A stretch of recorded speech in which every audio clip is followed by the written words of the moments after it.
What is that?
I just did my nails. Oh. How cute is that?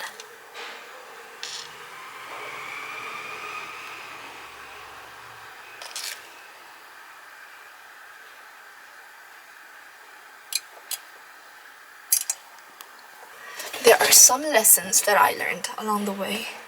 So I got this little UV lamp on Amazon. I think it was like 100 rupees. This was my first mistake. This does not work at all. So, first lesson, don't buy a cheap lamp. I think it would definitely help if the lamp was a little higher quality. And also just disclaimer, I'm gonna talk with my hands now. Anyway, my second lesson was that cat eye is not that hard. I got this cat eye polish. I got these magnets. They're sets. I don't really know how to use this one. Maybe my polish was not that strong. Or maybe this was not that strong. I don't know. I have been using these two, but you know, for the same purpose, I guess. I mostly use this one. It's the strongest, the magnet, you know.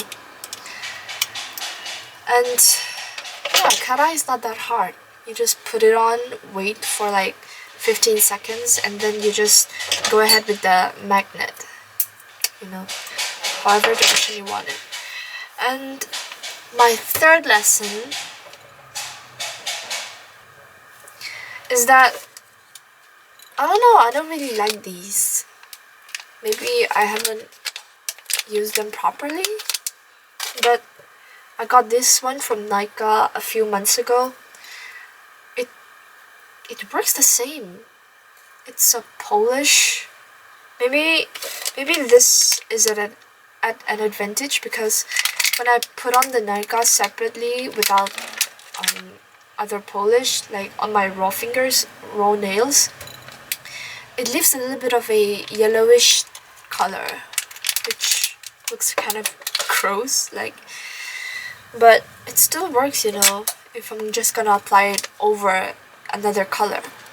But I don't know, maybe this is nice too. But look at this, it's leaking. It's a powder, but it's coming out a bit, and it's so less, but we can forgive it. Lesson number, I can't remember. I got this top coat. There's also a base coat, but I didn't have enough money, so I just got the top coat because I thought the base would be like some kind of oil or something, or maybe that it won't last. So I got the top coat.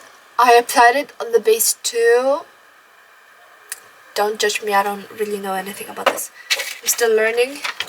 And I tried to use these stickers that I purchased during Christmas sales. I don't know if it was a sale. I tried to put them on, and it was so hard because my fingers are curved, and these are like these stickers are not flexible at all, and I don't know, these are hard, and they can't be curved along the curve of my nails. So that was a mistake, and it ruined this finger. This finger was going so well with just this polish and this Nika polish. It was going so well, but then I applied the sticker, so it just ruined the whole thing. Oh, this one I liked it best. I put it on for this pinky finger, and this, I don't know if is this a forefinger? For this one I used this white polish. I didn't know this was working. I would have used it a long time ago. And on top of it I applied this one. And then when I put on the stones, I think it was a little plain. I thought it was a little plain. So I put on this on top of over the stones, and it's so pretty. I don't know if you can see it. I'll just show it later. And yeah. Oh, also, lesson number, I don't remember. I got this gel for sculpting stuff on the nails. You know, I tried to sculpt these hearts and like curves on my nails actually last night, but it did not work at all. It couldn't dry. That's why I blame it on this one, but I don't really know if it's, yeah, this definitely doesn't work. But I'm still not sure if this is good or bad, because it was so hard to dry last night. It says IBD hard gel. Yeah, and the lesson that I've learned with gel so far is that you have to apply it in a thinner, for example, if you're gonna apply it in a, like those curved lines, you have to actually apply it thinner than the actual lines that you want, because it will spread while it dries. So I think that's it. Oh, also,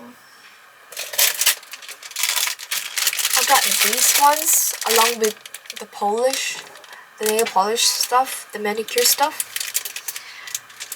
They're nice. I don't know.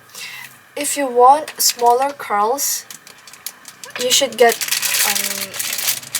cushions that are a little smaller in diameter than these, because these are for like waves, not like the curls that you know what I mean. I used them last night and they formed waves, but my hair does not retain changes at all, unless it's color, in which case can't go away. Anyways, I love my nails. That's about it.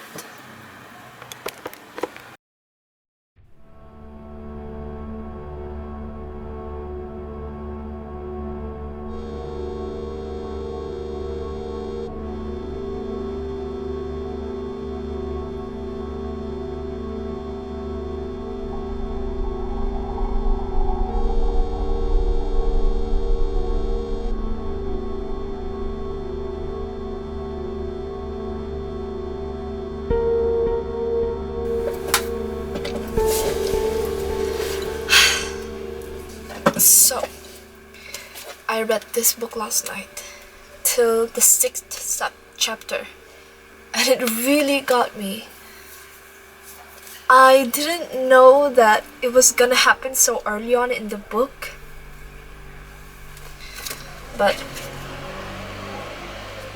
I thought this was about I don't know, a man getting lost in an island or something.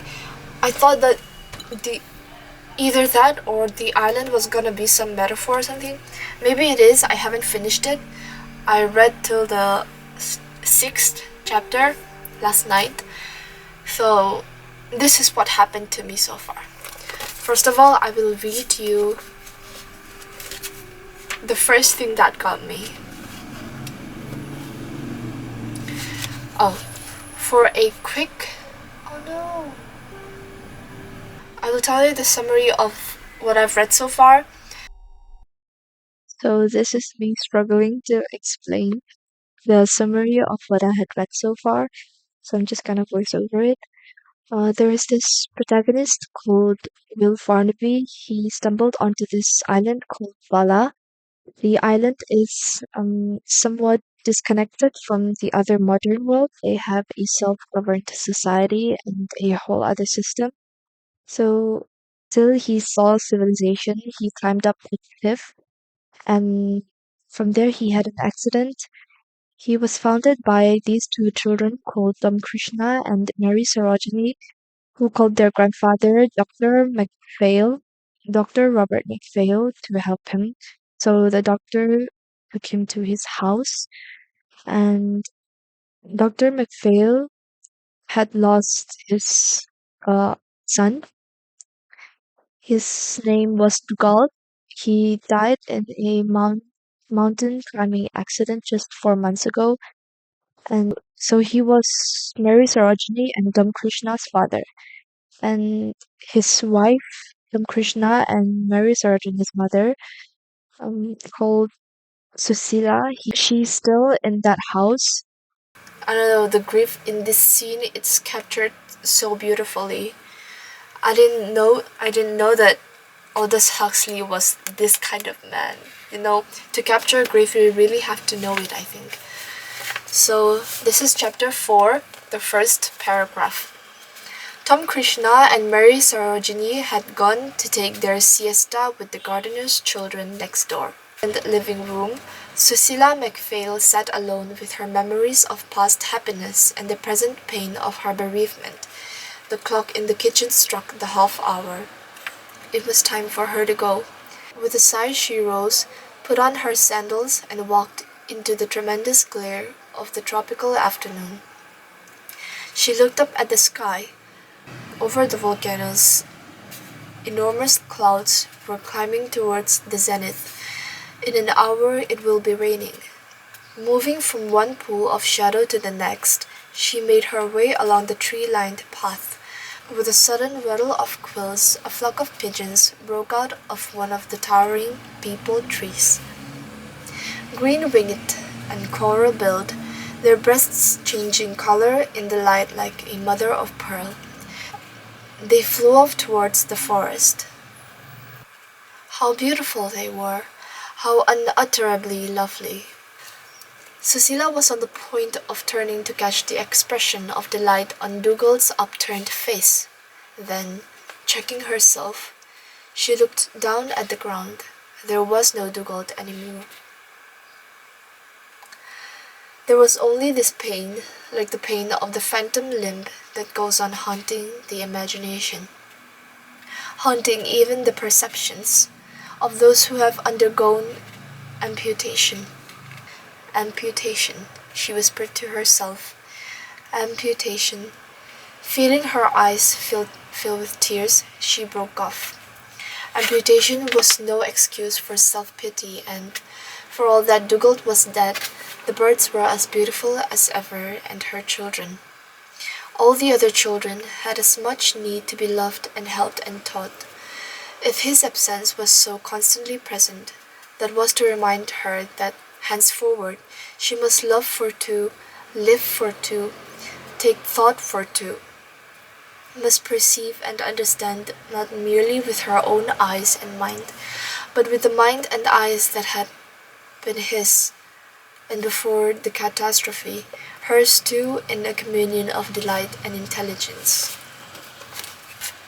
The husband died climbing a mountain, and they didn't talk much of the husband, but just that he died. I don't know. It's heartbreaking. So that was the first paragraph that got me, and we will move on to the second. This is when Cecilia McPhail first meets the protagonist, Will.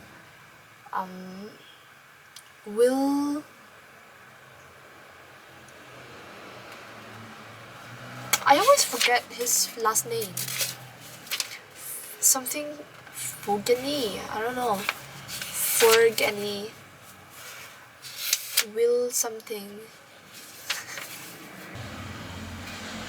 The door creaked, and an instant later Will heard light footsteps and the rustle of skirts. Then a hand was laid on his shoulder and a woman's voice, low-pitched and musical, asked him how he was feeling. "I'm feeling miserable," he answered without opening his eyes. There was no self-pity in his tone, no appeal for sympathy, only the angry matter of factness, of a stoic who has finally grown sick of the long farce of impassibility and is resentfully blurting out the truth. "I'm feeling miserable." The hand touched him again. "I'm Cecilia McPhail," said the voice, "Mary Sorogini's mother." Reluctantly, Will turned his head and opened his eyes. An adult, darker version of Mary Sorogini was sitting there beside the bed, smiling at him with friendly solicitude. To smile back at her would have cost him too great an effort. He contented himself with saying, "How do you do?" then pulled the sheet a little higher and closed his eyes again. Will is in a bad mood. Cecilia looked down at him in silence, at the bony shoulders, at the cage of ribs under a skin whose Nordic pallor made him seem, to her Palanese eyes, so strangely frail and vulnerable, at the sunburnt face, emphatically feathered, like a carving intended to be seen at a distance, emphatic and yet sensitive. The quivering, more than naked face, she found herself thinking of the man who had been flayed and left to suffer. "I heard you're from England," she said at last. "I don't care where I'm from," Will muttered irritably, "nor where I'm going, from hell to hell." "I was in England just after the war," she went on, "as a student." He tried not to listen, but ears have no lids. There was no escape from that intruding voice. Moody. "There was a girl in my psychology class," it was saying. "Her people lived at Wells. She asked me to stay with them for the first month of the summer vacation. Do you know Wells?" Of course he knew Wells. Why did she pester him with her silly reminiscences? "I used to love walking there by the water," Susila went on, looking across the moat of the cathedral and thinking, while she looked at the cathedral, of Dugald under the palm trees on the beach, of Dugald giving her her first lesson in rock climbing. "You're on the rope. You're perfectly safe. You can't possibly fall." "Can't possibly fall," she repeated bitterly, and then remembered here and now, remembered that she had a job to do, remembered, as she looked away at the flayed emphatic face, that here was a human being in pain. How lovely it was, she went on, and how marvelously peaceful. The voice, it seemed to Will Farnaby, had become more musical and in some strange way more remote. Perhaps that was why he no longer resented its intrusion. That was how Will Farnaby and Cecilia MacPhail met.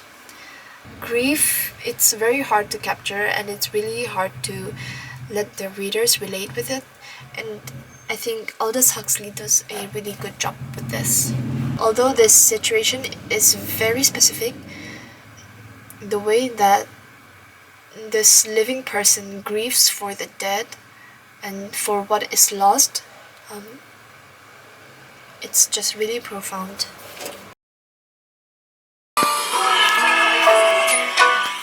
Keeps practicing.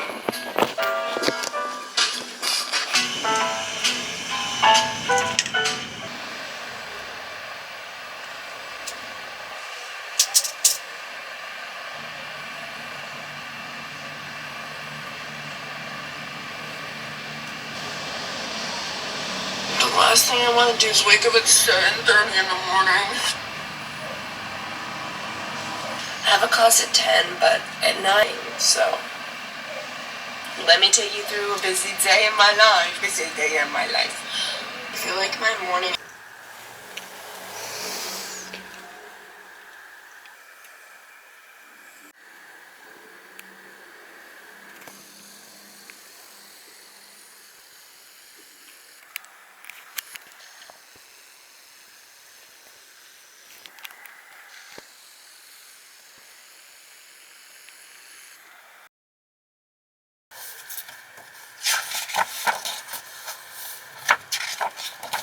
This is a poem written by Jimmy Stewart, an American actor. It's called Bo. It's about his dog, and I'm gonna read it to you.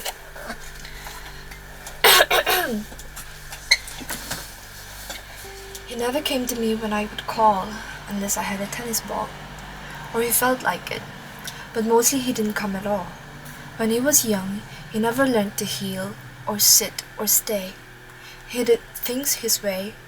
So discipline was not his bag, but when you were with him, things sure didn't drag. He'd dig up a rose bush just to spite me, and when I'd grab him, he'd turn and bite me. He bit lots of folks from day to day. The delivery boy was his favorite prey. The gasman wouldn't read our meter. He said we owned a real man-eater. He set the house on fire, but the story's long to tell. Suffice it to say he survived, and the house survived as well. On the evening walks, and Gloria took him, he was always first out the door. The old one and I brought up the rear because our bones were sore. He would charge up the street with Mom hanging on. What a beautiful pair they were. And if it was still light and the tourists were out, they created a bit of a stir. But every once in a while, he would stop in his tracks and with a frown on his face look around. It was just to make sure that the old one was there, and would follow him where he was bound. We were early to bedders at our house. I guess I'm the first to retire. And as I'd leave the room, he'd look at me and get up from his place by the fire. He knew where the tennis balls were upstairs, and I'd give him one for a while. He would push it under the bed with his nose, and I'd fish it out with a smile. And before very long, he'd tire of the ball and be asleep in his corner in no time at all. And there were nights when I'd feel him climb up on our bed and lie between us, and I'd pet his head. And there were nights when I'd feel his stare, and I'd wake up and he'd still be sitting there. I reach out my hand and stroke his hair, and sometimes I'd feel him sigh, and I think I know the reason why. He would wake up at night and he would have this fear of the dark, of lots of things, and he'd be glad to have me near. And now he's dead. And there are nights when I think I feel him climb upon our bed and lie between us, and I pet his head. And there are nights when I think I feel that stare, and I reach out my hand to stroke his hair, but he's not there. Oh, how I wish that wasn't so. I'll always love a dog named Bo. Such a beautiful poem.